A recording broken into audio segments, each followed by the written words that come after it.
Parliament, కోర్టులు స్పష్టమైన విధి విధానాలు రూపొందించే వరకు జోక్యం చేసుకోలేమని, చట్టంలో రాజ్యాంగబద్ధత ఉందని భారత ప్రధాన న్యాయమూర్తి బిఆర్ గవై వక్ఫ్ సవరణ చట్టాన్ని సవాలు చేస్తున్న పిటిషనర్లకు తేల్చి చెప్పారు. గత నెలలో చట్టంగా మారిన వక్ఫ్ సవరణ చట్టాన్ని సవాలు చేస్తూ దాఖలైన పిటిషన్లను ప్రధాన న్యాయమూర్తి గవై, న్యాయమూర్తి ఏజీ మసీహులతో కూడిన ధర్మాసనం విచారించింది.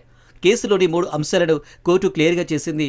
వక్ఫ్ వినియోగించేవారు వక్ఫ్ కౌన్సిల్లో ముస్లిమేతరులకు బోర్డులోకి నామినేట్ చేయడం, వక్ఫ్ ఆధీనంలో ఉన్న ప్రభుత్వ భూములను గుర్తించే విషయాలపై పరిష్కారమయ్యే వరకు ఎలాంటి చర్యలు తీసుకోబోమని కేంద్రం హామీ ఇచ్చింది. కేసు విచారణ సమయంలో సొలిసిటర్ జనరల్ తుషార్ మెహతా మాట్లాడుతూ కోర్టు స్పష్టం చేసిన 3 అంశాలపై కేంద్రం కోర్టుకు వివరించిందన్నారు. అయితే పిటిషనర్ల రాతపూర్వకంగా కోరిన అనేక అంశాల కొత్త ప్రశ్నలను రేకెత్తిస్తున్నాయి. అయితే కేవలం ఆ 3 అంశాలు మినహా మిగతా వాటిని పట్టించుకోవద్దని తుషార్ మెహతా కోర్టును కోరారు. పిటిషనర్ల తరపున సీనియర్ న్యాయవాదులు కపిల్ సిబల్, అభిషేక్ మను సింఘ్వి అభ్యంతరాలు వ్యక్తం చేశారు. గతంలో కేసును విచారించి మధ్యంతర ఉపశమనం ఎలా ఇవ్వాలో చూద్దామని నాటి సీజీఐ సంజీవ్ ఖన్నా వ్యాఖ్యానించారు. కానీ ఇప్పుడు 3 అంశాలకే పరిమితం చేసి విచారించొద్దని అభిషేక్ మను సింఘ్వి అన్నారు.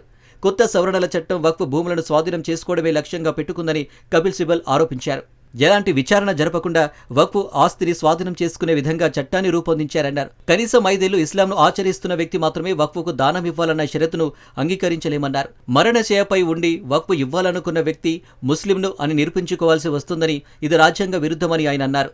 వక్ఫ్ ఆస్తులను స్వాధీనం చేసుకోవడమే చట్టం లక్ష్యమని సిబల్ తేల్చి చెప్పారు. అయితే పార్లమెంటు ఆమోదించిన చట్టంలో రాజ్యాంగ భద్రత ఉందన్న భావన ఉందని, స్పష్టత వచ్చే వరకు కోర్టులు జోక్యం చేసుకోలేవని సుప్రీంకోర్టు ప్రధాన న్యాయమూర్తి బిఆర్ గవై అన్నారు.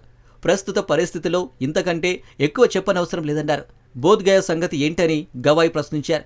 అక్కడ అందరూ హిందువులేనా అని అడిగారు. అయితే సీజీఐ ప్రశ్నకు సిబాల్ వెంటనే స్పందించారు. మీరు ఇలాంటి ప్రశ్న వేస్తారని, అడుగుతారని తెలుసునని సిబాల్ అన్నారు.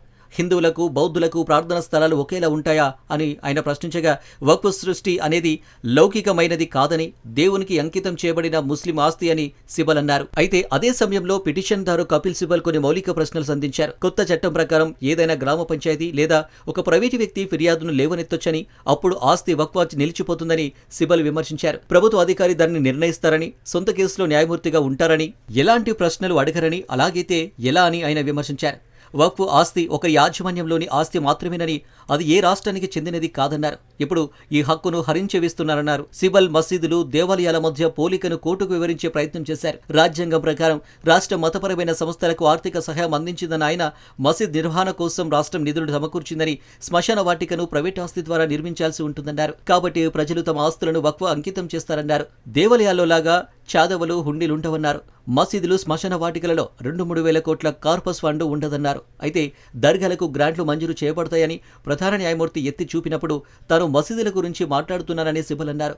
విరామం తర్వాత కోర్టు సమావేశమైనప్పుడు ఒక స్మారక చిహ్నాన్ని భారత పురావస్తు సంస్థ రక్షితగా ప్రాపర్టీగా ప్రకటించిన వెంటనే అది దానిని వక్ఫ్ హోదాను కోల్పోతుందని కపిల్ సిబల్ వాదించారు.